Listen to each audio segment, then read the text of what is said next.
राजस्थान की शान कहे जाने वाले अरावली पर जिस दिन से सुप्रीम कोर्ट का फैसला आया है, हर राजस्थान वासी बेहद निराश दिखाई दे रहा है।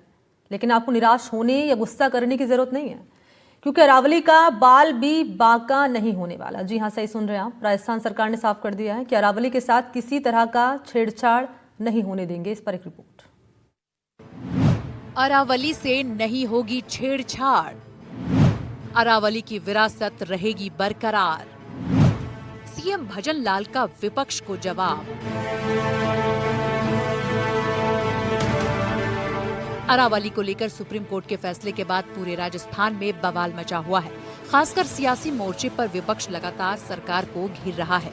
गहलोत से लेकर डोटासरा, जूली लगातार सरकार को निशाना बनाने का मौका ढूंढ रहे हैं। सोमवार को सीएम ने उन सभी विपक्षियों की बोलती एक साथ बंद कर दी और साफ कर दिया कि अरावली के साथ किसी तरह का छेड़छाड़ नहीं होने देंगे। आज आप सिर्फ सेव अरावली डीपी बदलने से काम नहीं चलता है, काम चलता है दृढ़ इच्छा शक्ति से, काम चलता है काम करने से। इस तरह से मत बरगलाइए हमारे राजस्थान के भाई बहनों को। हम आपसे कहना चाहते हैं, हम किसी भी तरह से अरावली के साथ छेड़छाड़ नहीं होने देंगे, किसी तरह का खनन नहीं होने देंगे, ये हम आपको विश्वास दिलाते हैं। सीएम के साथ साथ केंद्रीय मंत्री भूपेंद्र यादव भी अरावली को लेकर साफ कर चुके हैं कि ये भ्रम फैलाया जा रहा है कि अरावली को नष्ट किया जाएगा, बल्कि नई परिभाषा से तो 90% अरावली प्रोटेक्टेड हो गई है। कुछ YouTube चैनल ने और कुछ लोगों ने एक कंफ्यूजन खड़ा कर दिया कि 100 मीटर का अर्थ ही होगा टॉप के 100 मीटर। ऐसा नहीं है। उसका जो बेस स्ट्रक्चर है, जो पर्वत का बेस स्ट्रक्चर है, अगर वो जमीन के अंदर भी 20 मीटर है, वहां से लेके 100 मीटर तक प्रोटेक्शन है। तो जो 100 मीटर का प्रोटेक्शन है, जो लोगों ने कंफ्यूजन करा है कि मतलब ऊपर का 100 मीटर है, नीचे खुदाई कर सकेंगे, वो नहीं है। यानी अब अरावली को लेकर केंद्र और प्रदेश दोनों सरकारों ने साफ कर दिया है कि अरावली जैसी है वैसी ही रहेगी, उसके अस्तित्व पर आंच नहीं आएगी। साथ ही उन्होंने यह भी स्पष्ट किया कि जिस तरीके से सोशल मीडिया पर और अन्य जगहों पर तोड़ मरोड़ के नए ड्राफ्ट के नियमों को पेश किया जा रहा है, वह गलत है। अब अरावली और ज्यादा संरक्षित होगी और अरावली को संरक्षित करने के लिए सरकार प्रतिबद्ध है। कैमरा निर्मल शर्मा के साथ विश्वास शर्मा, एनडीटीवी। और चलिए बड़ी खबर आपके सामने रख रहे हैं। अरावली को लेकर राजस्थान में सियासत भी तेज हो चली है। राजेंद्र राठौड़ हैं जिन्होंने अशोक गहलोत पूर्व सीएम उन पर आरोप लगाया है। क्या कह रहे हैं राजेंद्र राठौड़? आरोप लगाते हुए कह रहे हैं अरावली और खनन पट्टों को लेकर राजस्थान के पूर्व सीएम अशोक गहलोत ने झूठ बोला है। अरावली पर्वत को लेकर विपक्ष लोगों को भ्रमित कर रहा है। अरावली हमारी जीवन रेखा है, अरावली के साथ किसी भी प्रकार की छेड़छाड़ बर्दाश्त नहीं होगी।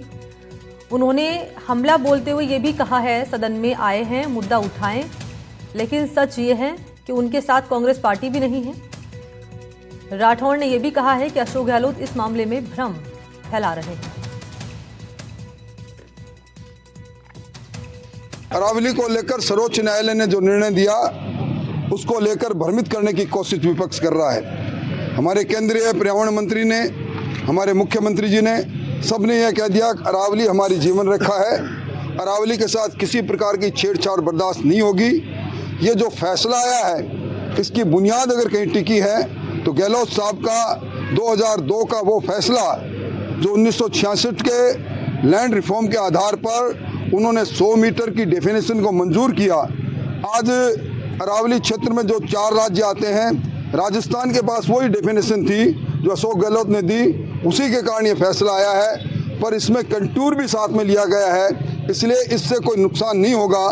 सरकार सजग है और जो 1007 अब तक अरावली में खनन पट्टे दिए गए, उसमें 700 गहलोत साहब ने दिए हैं। मैं समझता हूँ कि अरावली को बचाना सबका धर्म और फर्ज है। इस फर्ज में कोई राजनीति नहीं और हमारी सरकार इसके लिए कटिबद्ध है। और अजमेर से बड़ी खबर, राजस्थान में स्टिंग ऑपरेशन के बाद मसूदा विधायक की अनुशंसा पर सवाल। हाल ही में प्रदेश में 3 विधायकों के स्टिंग ऑपरेशन सामने आने के बाद विधायक निधि के उपयोग में करप्शन के आरोपों ने राजनीति गरमा दी है। इसी कड़ी में मसूदा विधानसभा क्षेत्र से बीजेपी विधायक वीरेंद्र सिंह कानावत की एक अनुशंसा पत्र चर्चा में है। फरवरी 2025 का ये पत्र सोशल मीडिया पर वायरल है। सरकारी स्कूलों के लिए खादी की फर्श दरी पट्टी खरीदने की अनुशंसा की गई है। पत्र के अनुसार भिनाई क्षेत्र के सरकारी स्कूलों के लिए 20 लाख रुपए की दरी पट्टी और मसूदा क्षेत्र के स्कूलों के लिए 3 लाख रुपए की दरी पट्टी खरीदने की सिफारिश हुई है। भिनाई में 190 दरी पट्टी जबकि मसूदा में 239 दरी पट्टी खरीदी गई है, जिनका साइज 10x15 वर्ग फीट बताया गया है।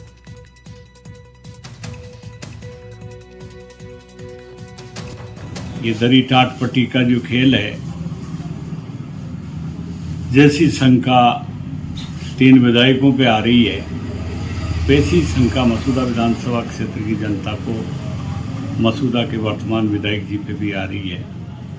मेरा सरकार से नम्र शब्दों में, कड़क शब्दों में नहीं, नम्र शब्दों में से निवेदन है कि आदरणीय भजन लाल जी, विधानसभा के अध्यक्ष आदरणीय वासुदेव देवनानी साहब, जो अजमेर जिले के ही हैं, इसकी सही जांच कराए और अगर इसमें कोई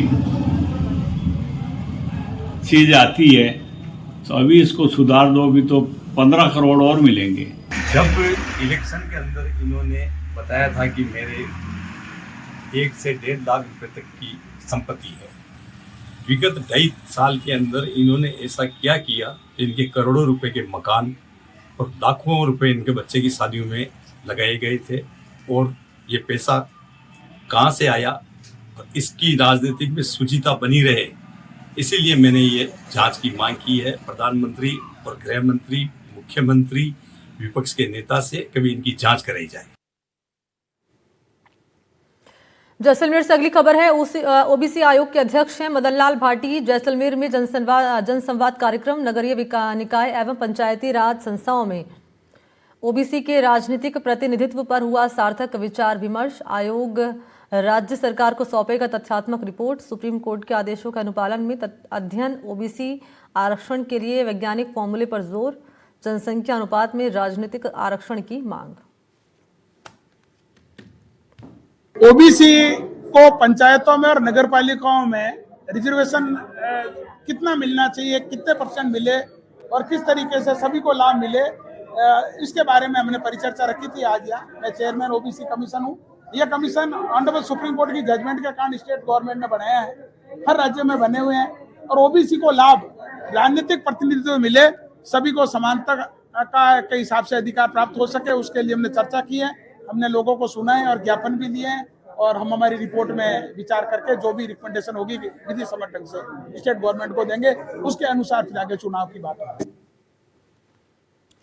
और चलिए बुलेटिन में आगे बढ़ते हुए भरतपुर का रुख कर लेते हैं, जहां विश्व हिंदू परिषद ने बांग्लादेश हिंसा का विरोध किया है। दीपू चंद्र दास की हत्या के विरोध में प्रदर्शन किया गया है लक्ष्मण मंदिर के सामने।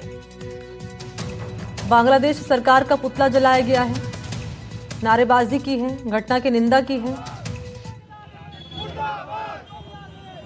कहा है कि बांग्लादेश में अल्पसंख्यक हिंदुओं पर लगातार अत्याचार हो रहे हैं, जिनके अंतर्राष्ट्रीय स्तर पर अनदेखी हो रही है। उन्होंने दीपू चंद्र दास की हत्या को मानवता को शर्मसार करने वाली घटना बताया है और इस निर्मम कृत्य की कड़ी निंदा की है।